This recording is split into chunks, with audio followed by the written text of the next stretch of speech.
The Big Cheese by Jory John and Pete Oswald. They call me Cheese, the Big Cheese. Oh, say it with me, please. The Big Cheese. Ta-da! You'd better believe it. That's right, folks. I'm the biggest, cheesiest piece of cheddar around. I'm really something to behold. Take a good look at me. Are you seeing what I'm seeing? Have you ever observed a more impressive cheese in your life? It's not just my stature either. It's my presence, my vibe, the energy I emanate, the excitement I exude. It's the way I fill a room, or a theater, or a stadium. Wherever I go, I cause a fuss. Heads turn, jaws drop. Gasps are audible. That's why they call me Cheese. Oh, say it with me, please. The Big Cheese. Ta-da! You'd better believe it. How did I get such a good, or should I say, Gouda reputation? Well, I wasn't always a big shot. I grew up on a crowded platter in a tiny kitchen. I was an unremarkable little curd. We lived quiet lives of pasteurization. But I wasn't happy with the status quo. Oh no. I wanted to make a big old name for myself. So I resolved to become a big cheese. I wanted the praise, the cheers, the spotlight, the attention, the ovations, the celebrations. I set to work and, before long, I was on the fast track to success. I dressed to impress. I shredded the competition. I stole every show. And then I'd brag nonstop to anybody who'd listen. Hey, did you see me score that goal while I was literally yawning? What was the secret to my success? Well, I stuck to things I was good at. That way, I couldn't possibly fail. Did it get a little boring, never trying anything new? I suppose, but it didn't matter as long as everyone agreed that I was, oh, say it with me, please, the Big Cheese. Ta-da! But then, one fateful day, I met Wedge. He was new in town, and he seemed to be my exact opposite in every way. He was quiet, I was loud. He was shy, I was bold. While I dominated conversations, he kept to himself. I didn't pay him much attention at first, because why would I? I was too preoccupied with being the center of my universe. But then, without warning, everything changed. Here's what happened. Every summer, our tiny village staged an all-day cheese cathalon. Guess who had first place trophies from the last 6 years? Oh, say it with me, please. The Big Cheese. Ta-da! You'd better believe it. This year's opening ceremony started at 5 a.m. sharp. I was fully primed and prepared to prevail. First up was a foot race, and I zipped into the lead. Within seconds, though, there was someone on my heels. I could hear his breath, the pitter-patter of his agile feet. It was Wedge! I could not believe it. Oh, he was fast. Not just fast, but skilled, disciplined. He paced himself. We were neck and neck for most of the race, but when I slipped on a rogue pebble, Wedge swerved, sped up, and beat me by a nose. A cheese nose. For the first time, I'd come in second place. Oh, the indignity! But there was no time to sulk because the next leg of the competition had already started. It was a game of chess. Before I could blink or think, Wedge had taken my king in 4 moves, and While I was busy protesting to the judges, he'd already moved on. The following events were a blur of loss after humiliating loss. Hat making, sheep herding, bread buttering. It turned out that Wedge was quietly excellent at everything. Even when he won, though, he didn't gloat. He was so humble. It was odd. It was disconcerting. It was absolutely baffling. Finally, I watched in dismay as Wedge trounced me one last time, and the day came to a bitter end. Well, bitter for me at least. I went through every possible emotion. Ah! Urgh! No! Boo! Until I'd finally exhausted myself. And as I lay in the muck, I heard a thunderous voice making the dreaded announcement. First place goes to newcomer Wedge Wedgman. The crowd roared its approval. What had just happened? It was honestly hard to fathom. I closed my eyes. Suddenly, inexplicably, I felt a sense of calm come over me. I listened to my breathing, to the steady beating of my heart. Yes, I had lost. Again and again and again. But after all that, I actually felt okay. Relieved even. I suddenly knew that my world wasn't going to crumble. I picked myself up, I dusted myself off, and I headed home. Before too long, I spotted Wedge. He wasn't busy celebrating or bragging. He was just watching the stream go by. He looked content. We chatted for a bit. It turned out that Wedge had a fascinating life story. I found myself getting caught up in a great conversation. A conversation that wasn't all about me. That day, I realized something. Maybe it didn't matter if I wasn't the best at everything. In fact, perhaps it was healthy for me to lose for once. And sure, my ego was bruised in the short term. But over time, I gained some perspective on what's really important. Losing taught me about empathy and humility. It showed me that I'd become so focused on winning that I was missing out on the joy of participating. And it helped me see that I can live with defeat, even if I get a bit angry or frustrated at first. These days, I'm trying not to worry about whether I win or lose. I don't have to impress everyone all the time. I let others have the spotlight. And I've taken up some new hobbies, just for me. Yes, I'm trying to be a better wheel of cheddar. So now, when I brag about something, well, I mostly brag about my friends. Whoa, did you see that? What a move! Because it turns out that anyone, from a crumb of gorgonzola to a fleck of feta to an unassuming wedge of brie, can be, oh say it with me please, the big cheese. Ta-da! Ta-da!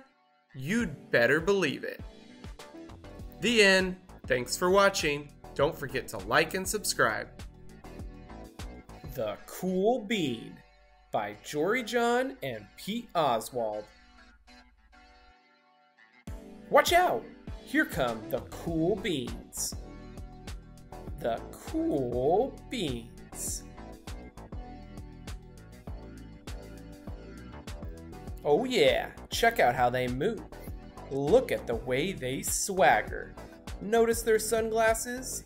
Yow!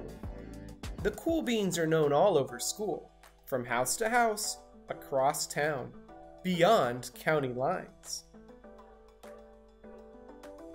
In the olden days, last year, we were all one big pot of beans. We were a mixed bag, But somehow it worked. Yep, those were the good old days. And then we stopped seeing each other as much. That's just how it is sometimes.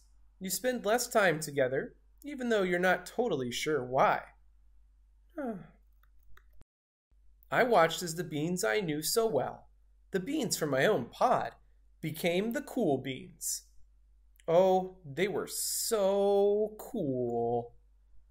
One of them could play the guitar. Cool. One of them could draw the best superheroes. Cool. One of them could jump higher than any bean I'd ever known. Cool. Me? Well, I mostly stayed the same. Sure, I made some small changes. I wore sunglasses. Too big. I slicked my hair back. Too slick. I strutted around. Ow. I swaggered. Oof. I was still picked last for everything. My clothes never seemed to fit. I snorted when I laughed. I walked into stuff. Womp. I was an uncool bean for sure. I started thinking of myself as just a common bean with no special skills. I couldn't compete, so I didn't even try. I'd never be a cool bean. It seemed like there were two types of beans in the world. There were the cool beans and the beans like me. The days all blended together.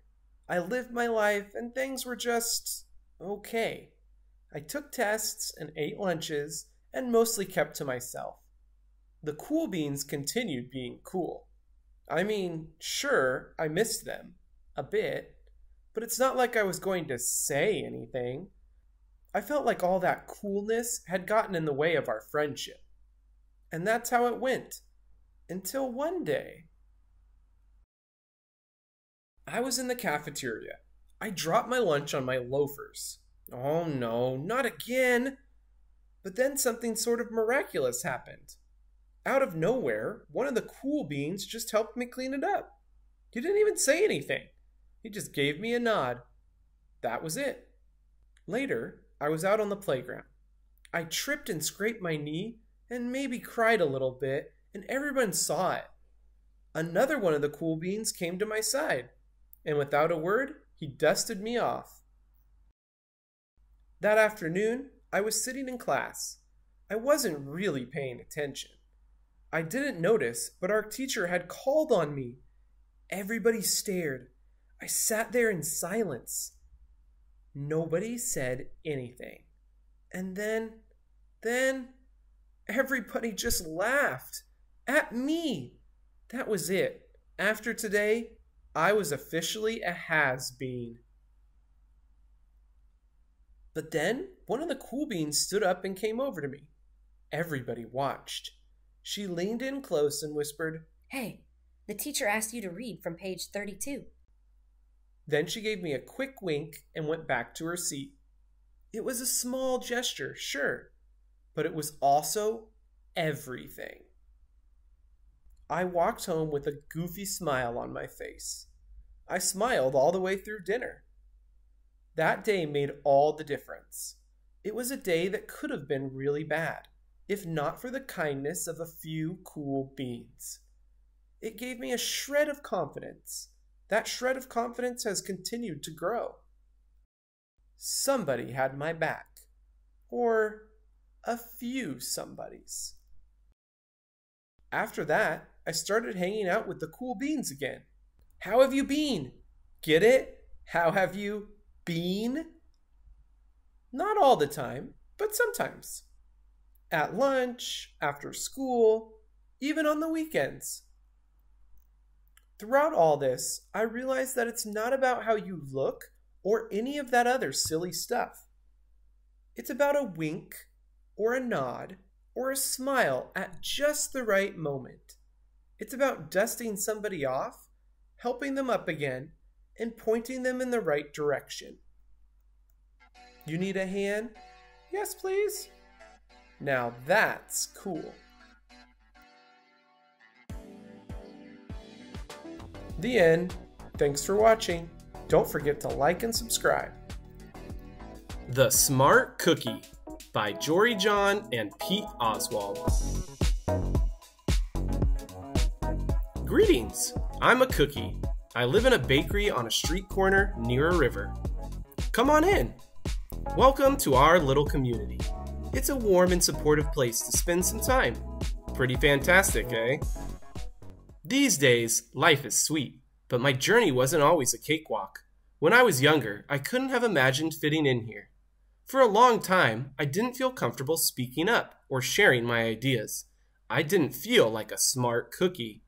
I wanted to be a cookie who knew all the answers, a cookie who felt confident in a group, a cookie who said, "Aha!" when solving a puzzle, like this, "Aha!" Looking back, I had some trouble in my early days. I went to school in a gingerbread house. Our teacher, Miss Biscotti, was kind and patient. When I arrived each morning, she'd wave at me and smile. But I didn't get the best grades, and I never raised my hand because I couldn't think of the answers as fast as the others. And I was the last to finish most tests. It wasn't because I didn't care, and it wasn't because I didn't try. Sometimes I'd get distracted and mess up, even though I knew the material. Those were the most frustrating moments of all. Once I misspelled the word dough. That was rough. Another time I added when I meant to subtract. Occasionally, we'd have a lesson where I just had absolutely no idea what was happening. I just couldn't keep up. I imagined that my desk was a raft and that I was completely lost at sea, because that's what it felt like.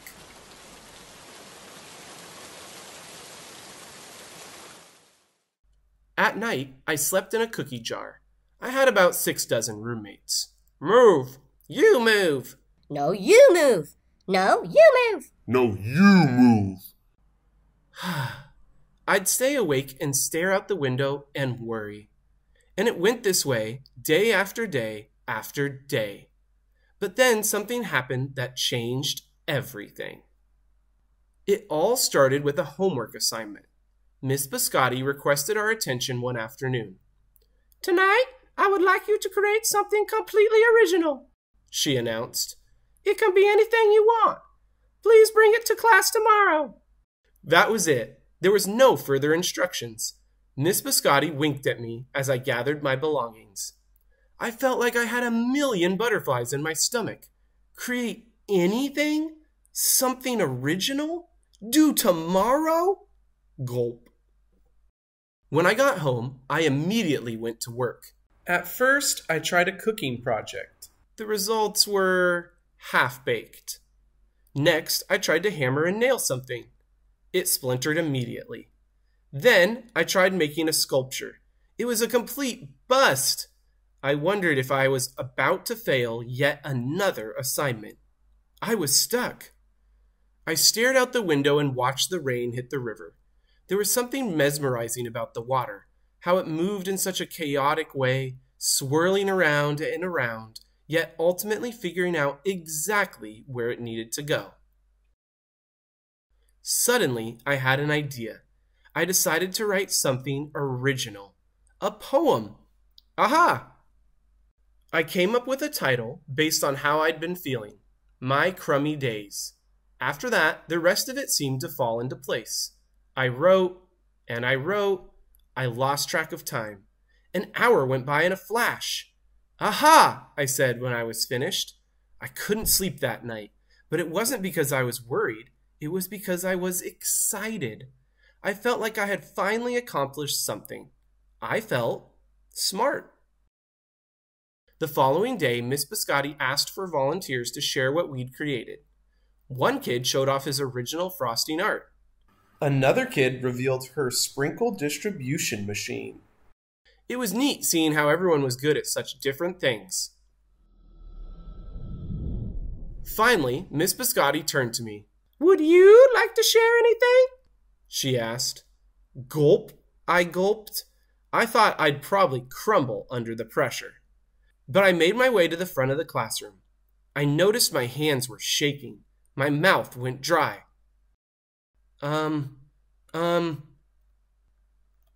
This poem is called My Crummy Days, I said, my voice cracking. Then I read it aloud. As I spoke, I noticed some kids nodding at certain lines. Other kids laughed at parts that were supposed to be funny. As I built toward the finale, I felt myself becoming more confident and animated.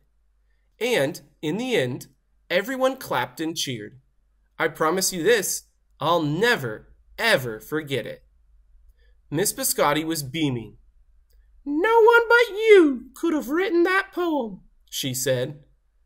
"It was completely original." Aha! I had done it. I'd created something and shared it with the world. Well, my world, at least. The rest of the day was a blur. By recess, I was already planning my next poem. I would call it My Sweet Morning. Aha, I thought when I came up with the title. Later that afternoon, Miss Biscotti handed me a note. It said that I should keep on writing no matter what. That meant so much to me. School was a bit different after that. I wasn't so scared to raise my hand or ask a question, or share my work. Sure, some things still don't come as easily for me as they do for others, but now I know that you can be smart in many different ways. You don't have to have the answers to every question or suddenly be great at everything all at once. You just need a chance to try all kinds of things, to find out who you are and what you like to do. As for me, I learned that I can write and I can think up great ideas, and I found plenty of other things I'm good at too. I no longer feel lost at sea. It's more like floating down a river. And the best part is, there's always more to learn. Because we're all smart cookies. Aha! Aha! Aha! The end. Thanks for watching. The Good Egg by Jory John and Pete Oswald. Oh, hello. I was just rescuing this cat. Know why? Because I'm a good egg. A very good egg. It's true. I do all kinds of good things. Like, I'll carry your groceries. Thank you, Sonny. I'll water your plants. I'll change your tires. I'll paint your house. Thank you? If you need any help whatsoever, I'm your egg. I've always been a good egg. It's been this way from the start, even in my earliest days.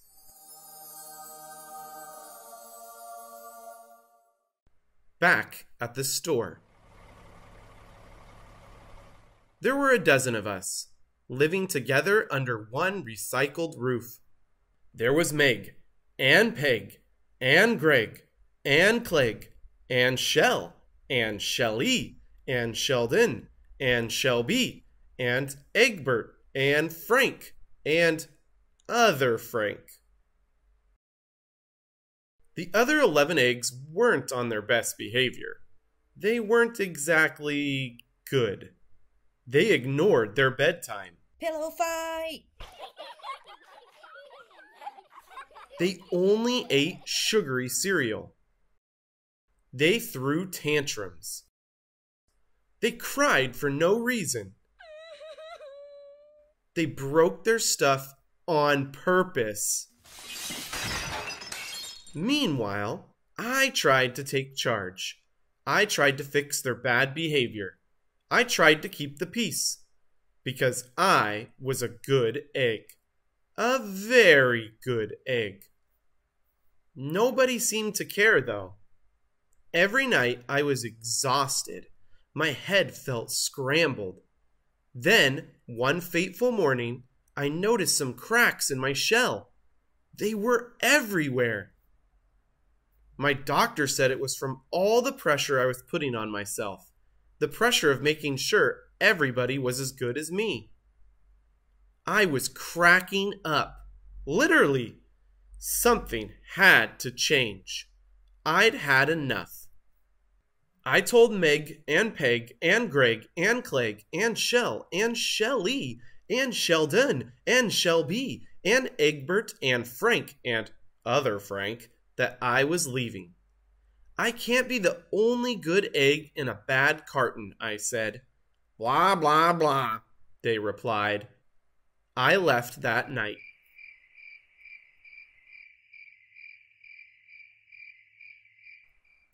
I wandered from town to town.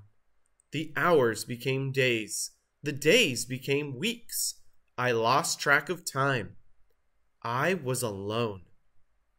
Out there, on the road, under the stars, I really tried to focus on myself and what I needed. I took walks. I read books. Great Expectations, The Wizard of Eggs, Ulysses, Dracula. I floated in the river. I wrote in my journal. I found simple moments to be quiet. I breathed in, I breathed out. I even started painting. For once, I found time for me. And guess what? Little by little, the cracks in my shell started to heal. My head no longer felt scrambled.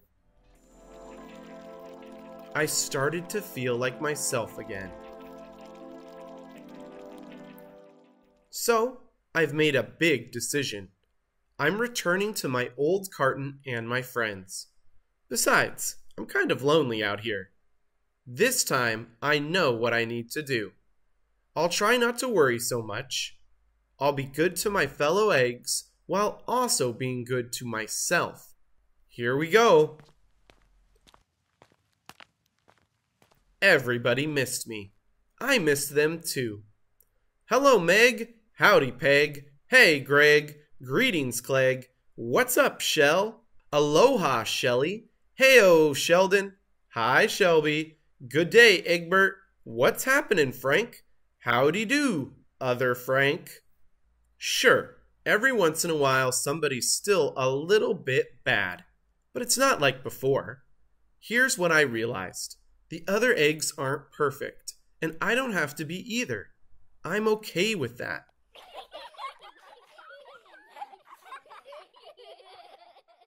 Yep, the old carton is back together.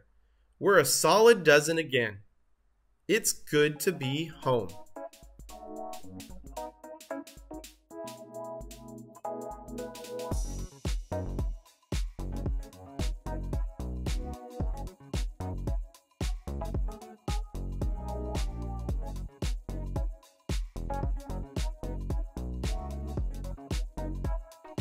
The end. Thanks for watching. Don't forget to like and subscribe.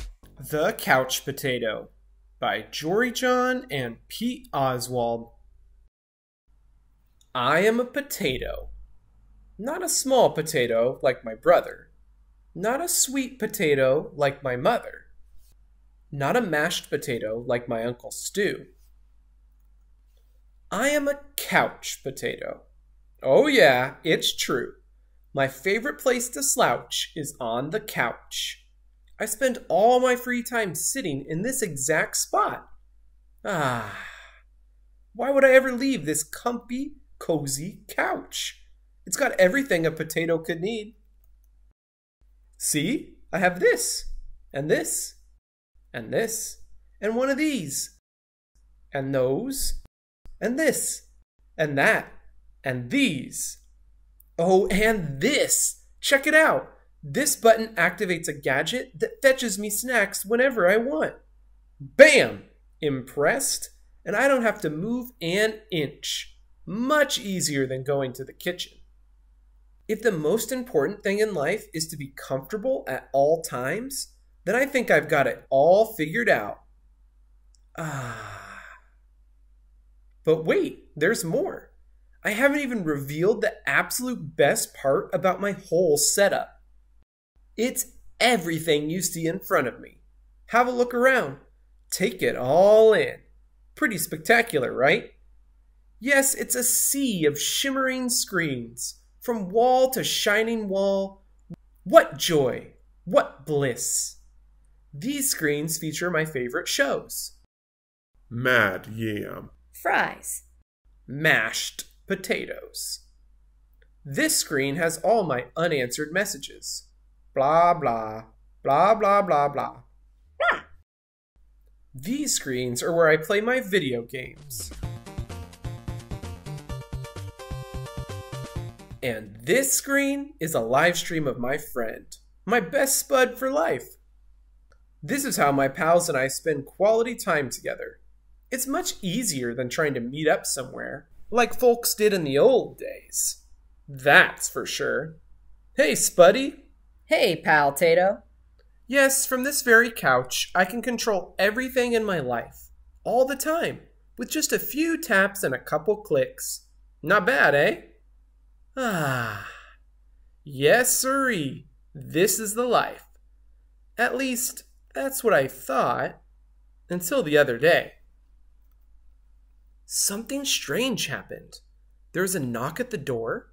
It was a delivery. Woohoo!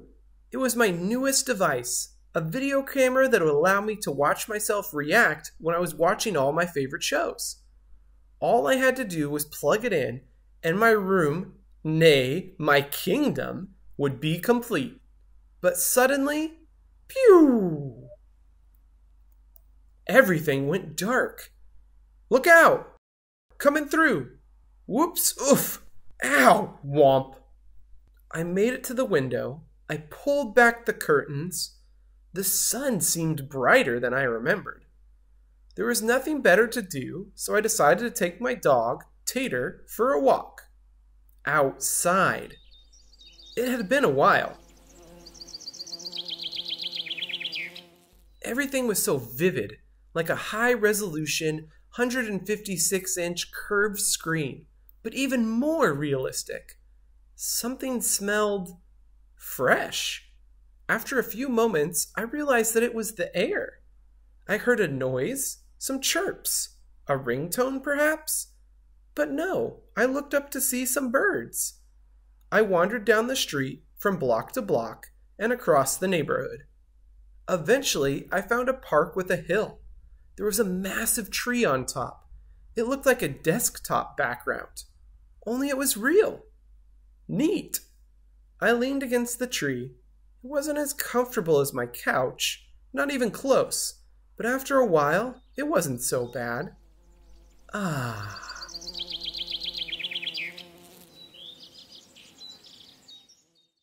Any worries about the power outage and what I might be missing drifted away. I wasn't thinking about my favorite shows or my unanswered messages or anything else, really. I noticed the stillness, the view, the sky, the clouds, the sunset, and those colors. My goodness. It took a while because there was no fast forward option, but eventually the sun sank below the horizon. By the time I got home, the power was back on. I sat on the couch. Phew! I hit the button to brush my teeth. Scritch, scritch, scritch. I pulled the lever to change into my pajamas. Bloop! I turned the knob to watch a bedtime story. Then I noticed my reflection in one of the screens. I wondered how much of my life had been spent in that very spot. It was then and there that I made the decision to peel myself off the couch a bit more often. Maybe every day even. And so that's what I've done. I've started hanging out with my friends, my best spuddies, outside. We've started biking, and hiking, and swimming, and hiding, and seeking. Sometimes we have snacks and play board games. Sometimes we talk all day. We might watch the clouds. There's no big plan. We just see what happens. It makes me wonder, what if I don't always need to be totally comfortable? What if I'm happier when I have a better balance between my gadgets and the world outside? Because it turns out that I'm more than just a couch potato. I'm an amusing potato. I'm a smart potato. I'm a kind potato. I'm an entertaining potato. And I'm a sit on a hill and watch the sunset potato. Yes, there's a great big world out there, and I want to be part of it, in person.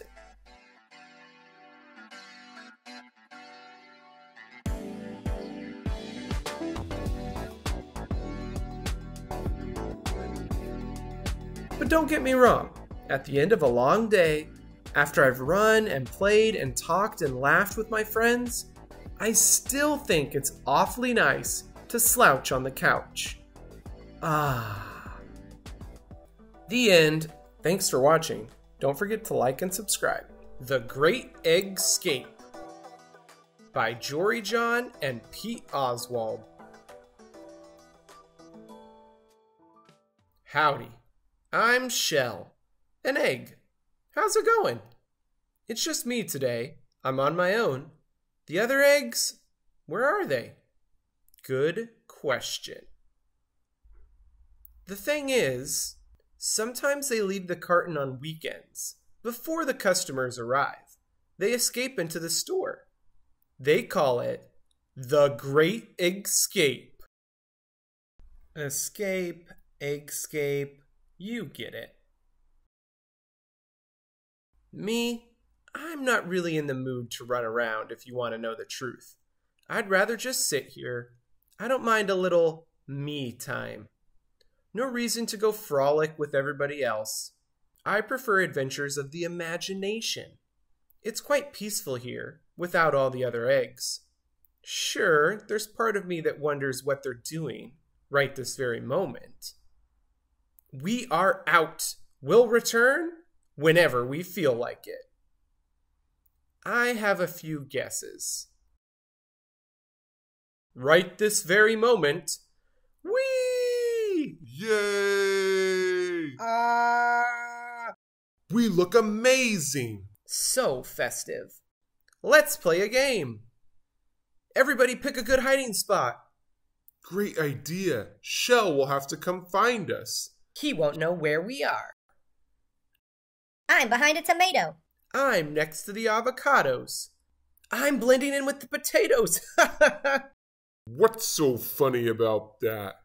Being a potato is serious business.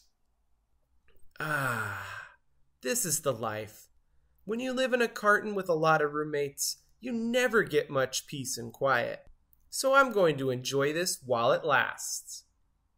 Exactly 2 hours, 36 minutes, and 2 seconds later... Nobody's back yet?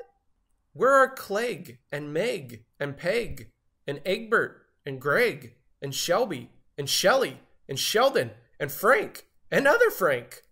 Did I forget anybody? Anyway, they should have been home by now. These great escapes are usually over by lunch, when everybody gets hungry. I'll just wait a few more minutes. They'll surely be home quite soon. No reason to stress. No reason to pace. No reason to get all worked up. Boom. Noon? It's noon? Morning is officially over.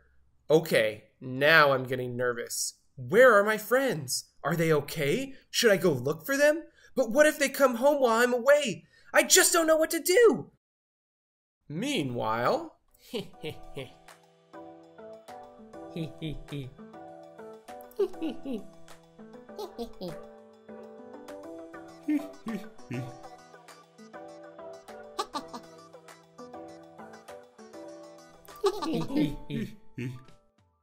I must find them. Where do I start? Maybe in aisle 1. That seems promising. Pickles, pickles, pickles. It's all pickles! Sheesh. Wait. Greg? Is that you? What are you doing by those pickles? And why are you painted like a galaxy in outer space? I'm hiding. But why? Why not? Well, I found you. Indeed you did, Shell. Indeed you did. Shall we look for the others? Indeed. Found you. Found you. There you are. Found you. Is that everybody? Line up, eggs. Let's see. We have you and you and you and you and you and you and you and you and you and you and you and you and you and you. That's 10 eggs plus me, which equals 11. Wait just a minute. Where's Meg? Has anyone seen Meg? Meg! Wait, where are you guys going? To get some lunch, Shell? Then maybe take a nap. Hide and seek is tiring. Meg will turn up eventually. She always does. Eggs! Halt! As the old saying goes, if a fellow egg is hiding, we must look until we find them. Or maybe that's a new saying. Anyway, we're not finished until we're all back as a dozen. Got it? Good. Let's go. Greg, search the high shelves. Peg, check the low shelves. Clegg, don't forget the middle shelves. Sheldon, look through that bag of marshmallows. Shelby, comb aisle 5. Egbert, investigate aisle 6. Me, I'll scour the discount aisle. Meg has got to be around here somewhere. Shell, I found a note by the cash register. It might be a clue. Well, read it, Greg. Okay, you don't have to yell. If you want to find an egg, just like a pot of gold, go where things are sold in bulk and look for something bold. It was a clue, Shell. I mean, it is a clue. Indeed, Greg, indeed. Bulk. Bold. Bulk. Bold. Bulk. Wait, I think I've got it. Follow me, eggs, to the bulk bin aisle. Onward. Wow, there are just so many bins. But which one is the right one? How would we know? Shell, remember how the clue said to look for something bold? Do you think Meg is hiding in there? Bold coffee. Of course, Peg. Of course. Eggs, shoulder stack, unite. Knock, knock. We know you're in there, Meg. Oh, hi. I thought you were never going to find me. Nice work, Shell. Glad you found your way out of the carton, for once, and into the world. Thanks, Meg, but it wasn't just me. We found you as a group, and now we're back together again. Whew. You know, looking for eggs is fun. Finding eggs is more fun. But most fun of all, a chance to frolic with your friends.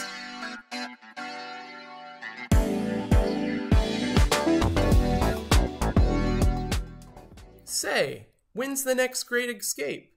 Shall we do this again tomorrow? Indeed we shall, Shell. The end. Thanks for watching. Don't forget to like and subscribe. The Good Egg and the Talent Show. Written by Jory John, illustrated by Pete Oswald. I'm a good egg. A very good egg. Yes, a very good egg. And I have a problem. A big problem. Yes, a very big problem. See, there's a talent show this afternoon, but I don't have any talents. It's true. I can't dance. I don't know how to juggle. I can never sing in tune. I don't have an act. Meanwhile, everybody from the store will be here. All of them have amazing skills. The pasta does yoga. The cookies perform magic. The marshmallows stack themselves into tall towers. The English muffins are actors. The popcorn jumps really high. And the cheese plays in a 6-piece string band. But I'm just a good egg. Where are all my amazing skills? What are my unique talents? What am I even doing with my life? Think, egg, think. What should I do? What will I do? What could I do? Bong, bong, bong. The talent show is starting. and I still don't have an act. I guess I'll just sit in the audience and cheer on my friends. That's what I usually do anyway. Showtime. How can I compete with this? I can never do something like that. Later. Uh-oh. That muffin seems to have forgotten his lines. Psst, psst, psst. Oh yeah, as I was saying. Fortunately, I can help. Shakespeare is my favorite. Oh dear, no one is volunteering for this magic act. Oh, I'll do it. Goodness, that pose looks dangerous. I should probably be a spotter. I'm here to assist. Oh no, the drummer broke her drums. Fortunately, I have my lucky bottle cap. Drum away, my new friend. Oh gosh, the lighting is all wrong, and one of the costumes ripped. Good thing I brought this flashlight and this emergency sewing kit. Wow, what a show. That was the best one yet. It's too bad I didn't get to perform an act, but I still had fun. Later that night, I was about to leave the theater when something strange happened. The string cheese asked me to wait for a minute. Everyone started saying thank you to me. They said I made every act better. The English muffin called me the star of the show. They were so grateful. They couldn't believe I'd set up this entire talent show by myself. They all said I was a good egg. A very good egg. That made me feel very good indeed. Wow, that was really something. I made some new friends, and I discovered some new talents. And I learned an even bigger lesson. People notice when you do good things. I guess being kind is a talent too. Yes, this was a good day for a good egg indeed. I suppose I have some useful skills after all. Whoa, another talent show is coming up fast. What will I do? What shall I do? What could I do? Think, egg, think. The end. Thanks for watching. As Cool as It Gets by Jory John and Pete Oswald. Watch out! Here come the holidays. Bells are ringing, jingles are jingling, tinsel is tingling? Whatever, it doesn't matter. The truth is, I don't usually feel very festive, jolly, or merry this time of year. I may be a cool bean, but I don't always have the coolest holiday season. Oh no, no, no, no. Here's why. Every year, there's a big old, fancy old holiday party. All the beans in town are there to celebrate and whoop it up. And every single year, we have a gift exchange. To enter, you select a bean's name out of a hat.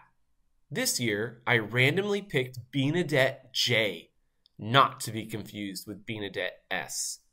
Beanadette J is one of the coolest of the cool beans, and I knew she would be expecting one of the coolest of the cool gifts. It's kind of a big deal. There's a lot of pressure to be a great gift giver during the holidays. After all, what's cooler than making somebody's day with an amazingly expensive present? Am I right? Of course, I couldn't buy her something extravagant like that. I had no bean bucks to my name. So I tried finding a gift for Beanadette. I went on a treasure hunt across town. Alas, all I found was an acorn, a button, a rock, an apple core, a broken leaf, and a single solitary shoe. A bean like Beanadette wouldn't want any of that stuff. I considered not going to the party at all. I could hide in my house with the lights out in case anybody came looking for me. Things would be easier that way. But then, just as I was starting to panic, I spied some pens and paints and paper in a dusty, forgotten cabinet. I hummed. Suddenly, I had a cool idea. It had been a while since I'd done anything creative, but I decided to give it a whirl. I drew a line, Then another. Then another. It started out as a simple landscape. Then I added a couple tigers, a lightning bolt, a sporty car, an electric guitar, and a double rainbow. I topped it off with a sketch of Bernadette herself, looking oh so very cool. After an hour or two, I admired my illustration. It had humor. It had heart. It had a lightning bolt. Was it the best thing I'd ever made? Perhaps. I put the drawing in a folder and headed to the party before I could talk myself out of it. It felt like a long walk. By the time I arrived at the house, I started having second thoughts. This was before I saw the gifts stacked in the corner, stretching all the way to the ceiling. And then I remembered my silly little folder containing a silly little drawing. Oh no. No, no, no.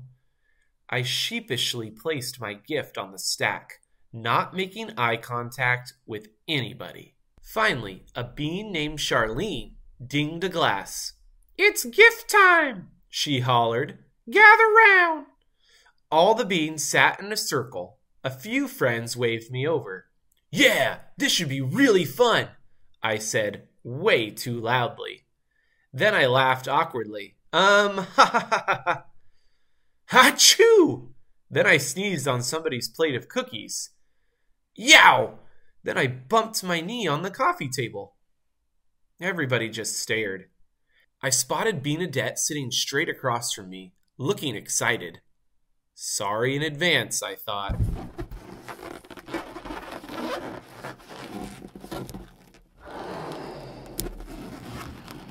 All the beans exchanged gifts. Immediately there were yelps of approval.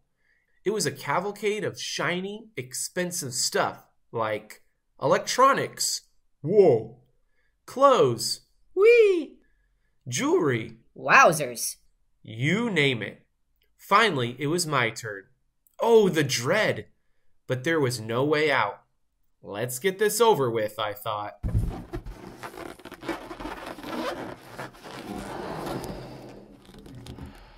Bernadette took the folder and shook it, listening for a rattle. She smelled it, in case it was sweet. Sniff. Finally, she opened it and gently removed my artwork, holding it in both hands. She stared at it for a full minute. There was only silence. I knew it, I thought. The worst gift of the party. Time to disappear forever. I started plotting my escape. Just as I was about to sprint to the door and never look back and start a new life somewhere, Bernadette finally spoke up. Wait, you drew this for me? She asked. Yes, I said, feeling a bit queasy. Goodness, this is the absolute coolest present I've ever received, she said. It is? I asked. It's totally and completely wonderful, she said. This gift is as cool as it gets. Everybody crowded around my drawing. All the beans had nice things to say about it, like wow and neat and cool. What a feeling. Whew. I created something unique and original. I'd given it away and it had made somebody happy. All in a day.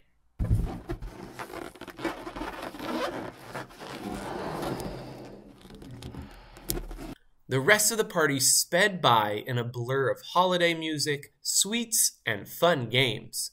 Some of the other beans asked if I would make drawings for them. Oh, and I received a neat present too.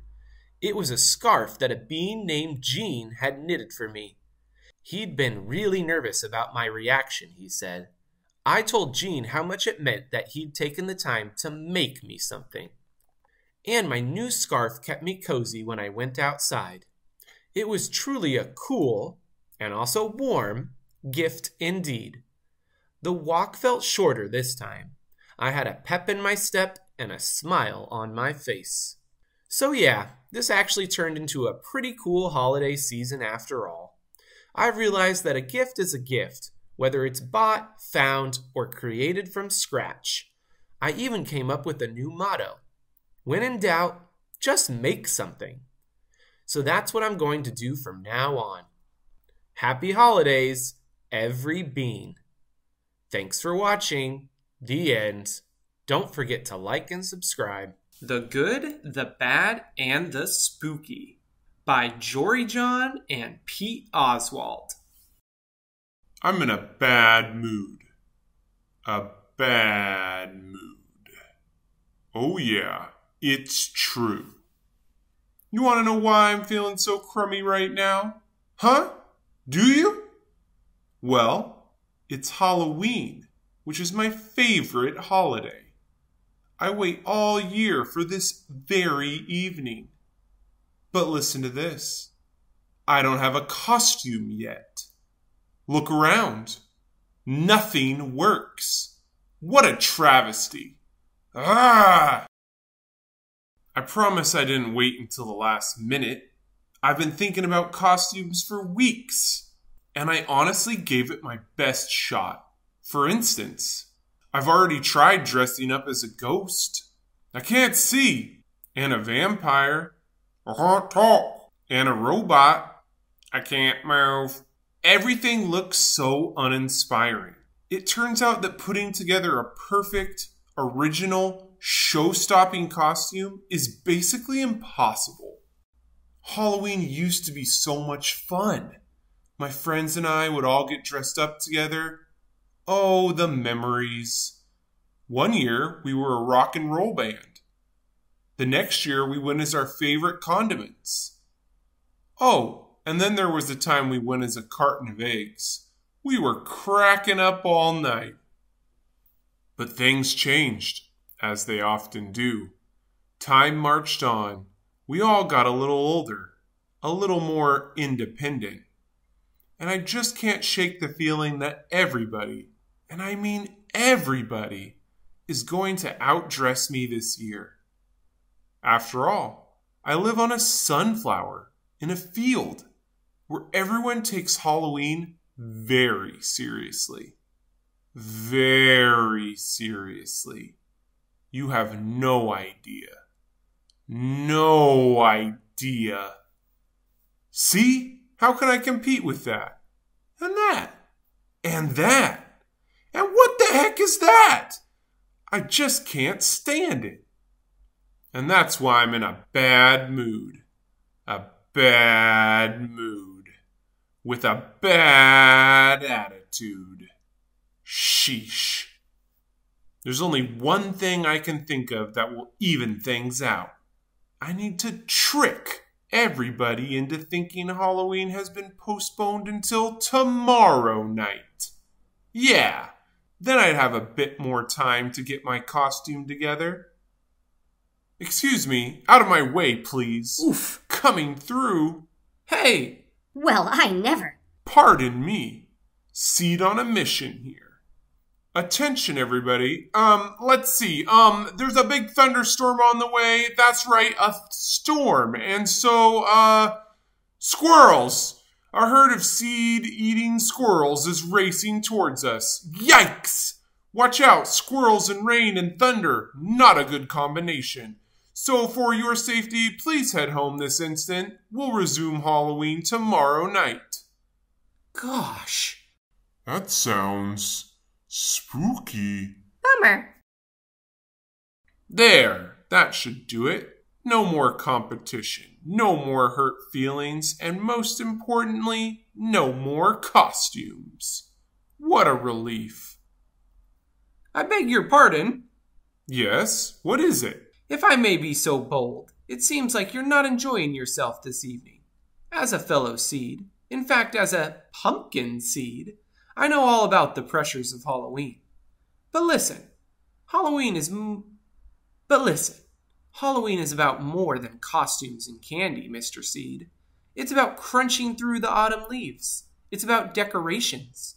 It's about togetherness. And it's about community. Look around. This is all supposed to be fun. But nobody really cares what you're wearing. We're just here to have a good time. Look at us. We made these costumes in about 5 minutes, and we're having a blast. Just something to think about. Goodbye, Mr. Seed. Sheesh. Is it possible that I've overreacted? Have I made too big of a deal out of something trivial? I suppose I have been taking my bad mood out on everybody else today. Maybe nobody's really paying attention to my costume. Perhaps Halloween doesn't need to be a competition after all. Huh. I've made a big mistake, but maybe it's not too late. Attention everybody, me again, and I have some good news. Halloween is back on. There's no storm after all, and there are no squirrels barreling towards us. This was all a big trick. Get it? Ha ha. You may continue getting treats now. Yay! Hooray! It's candy time. I've made a big decision. I'm going to worry less about things that don't really matter. Not just on Halloween, but on other days too. I just needed somebody to talk some sense into me. Now I'm not in such a bad mood anymore, and I don't have such a bad attitude anymore. As for my costume, well, I'll figure something out. Later that same evening, hello again. Check it out. I'm a squirrel. Pretty spooky, right? Boo! And, if you have the space, I'd love to join you. Of course. You see, it doesn't take much to have a good time on Halloween. Whee! Well, Mr. Seed, I'm glad you finally got into the spirit of Halloween, and we haven't gotten to the best part of the night yet. Take a look around. Wow, now this is a treat for everybody. Indeed, Mr. Seed, indeed. Happy Halloween to us all. The end. Thanks for watching, and happy Halloween. The Sour Grape by Jory John and Pete Oswald. I'm a grape, a sour grape. Grrr. If somebody upsets me, I'll remember it. If somebody wrongs me, I won't forget it. If somebody insults me, I'll never ignore it. Nope. See that banana over there? That banana slipped and bumped into me, so I'm holding a grudge. See that orange? That orange didn't call me back for a week. Grudge.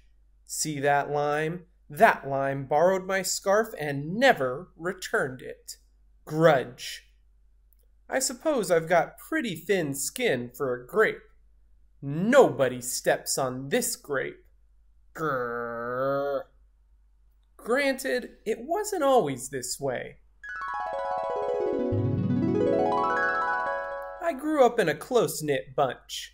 There were about 3,000 of us in our little community. We were sweet to each other. You look nice today. So do you. No, you do. We all lived on a vine. Sure, it was a bit claustrophobic, especially when we were trying to get ready in the morning. Are you done in there? Come on. But my family was ripe with humor, goodwill, and warmth. We did our best with what we had. Are you going to finish that? My grandparents visited on the weekends. We'd stroll in the sun, and they'd teach us what they knew. They said that it takes a bunch to raise a seed. They said that good grapes roll their own way in life. They told us to be kind, forgiving, considerate, and grateful. Or grateful, my grandpa said with a wink. Above all, no matter what life throws at you, and there will be a lot, try to stay sweet, my grandma said. Indeed, we said in response. And for a while, I was the sweetest of the sweet. I said please. I said thank you. I brushed aside life's little annoyances. I knew how good I had it. Oops. Haha, no problem at all. But then one day, something changed in me. It was my birthday. I had rigorously and vigorously planned a big party for weeks. I'd sent out invitations with the date prominently displayed. Get this, I had a Ferris wheel, a magician, and hay rides. I had snacks upon snacks upon snacks. The highlight of the party, though, was a fireworks display, which would happen at sundown. I stood out front and waited for folks to arrive. I had a gigantic smile on my face. I waited. Everybody was a little late, it seems. No big deal. No big whoop. So I waited. A tumbleweed rolled by. A coyote howled in the distance. The sun sank behind the hills. And I waited. Nobody showed up. And I mean nobody. By the time the fireworks show started, with me as the sole spectator, I was scowling. I considered everybody I'd invited, and only one thought came to mind. Grudge, grudge, grudge, grudge, grudge, grudge, grudge! After that, my personality became something else entirely. I went from a sweet grape to a bitter grape to a snappy grape. Who moved my chair? Finally, I became a sour grape. Grrr. I started holding minor grudges that eventually became major grudges. Why don't you watch where you're going? I scowled so much that my face got all squishy. You know what? Don't even bother calling me back. I took my grumpiness out on others. Are you ever going to return my scarf? And that's just how it's been.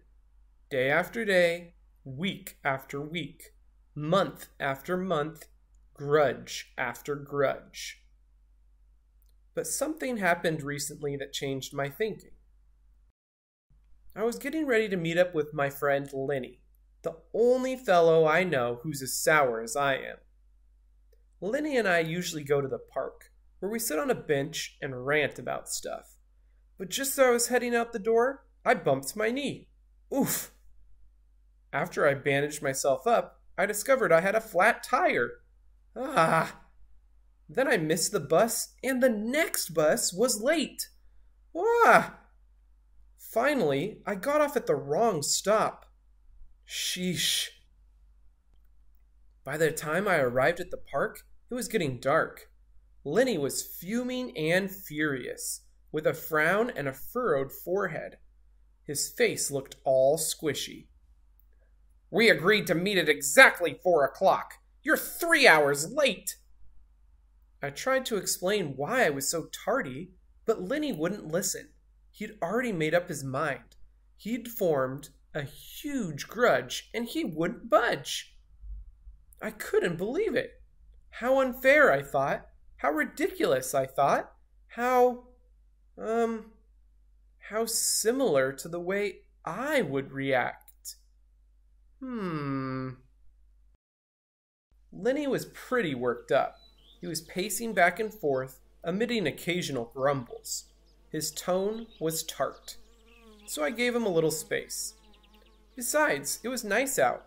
I noticed the sky changing colors, the melodic chirping of the birds, the evening breeze, the buzz of the park's insects coming alive at night. I suddenly felt grateful and peaceful and calm. Had I been missing all this simple beauty because I was too busy complaining? Meanwhile, old Lenny stormed off, muttering something about disrespect and lack of consideration. I'm pretty sure I heard him add a grrr, too. I walked home. I pulled a dusty box out from under my bed. There were old family photos inside. I spotted myself in one of the pictures. I was so sweet.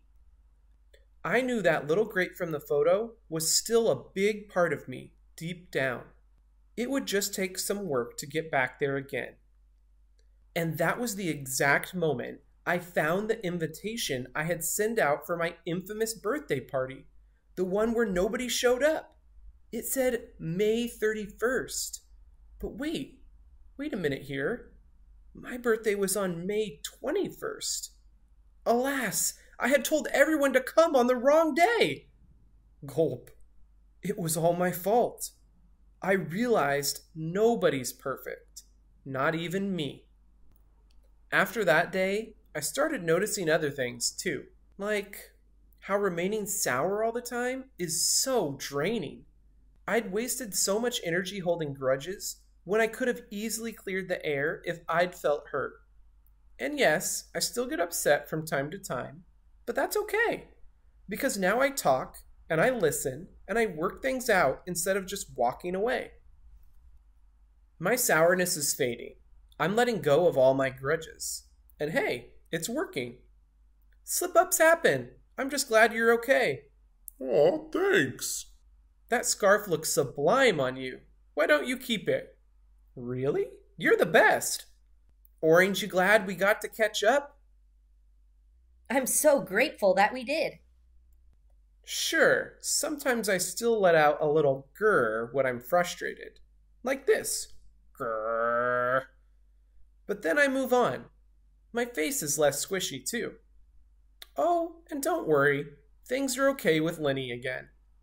Gosh, sorry I'm late. You must be furious. No big deal, my friend. You know what? If you look at things in the right sort of way, and if you remember to be kind, considerate, forgiving, and grateful, life really can be pretty sweet. Yes, indeed.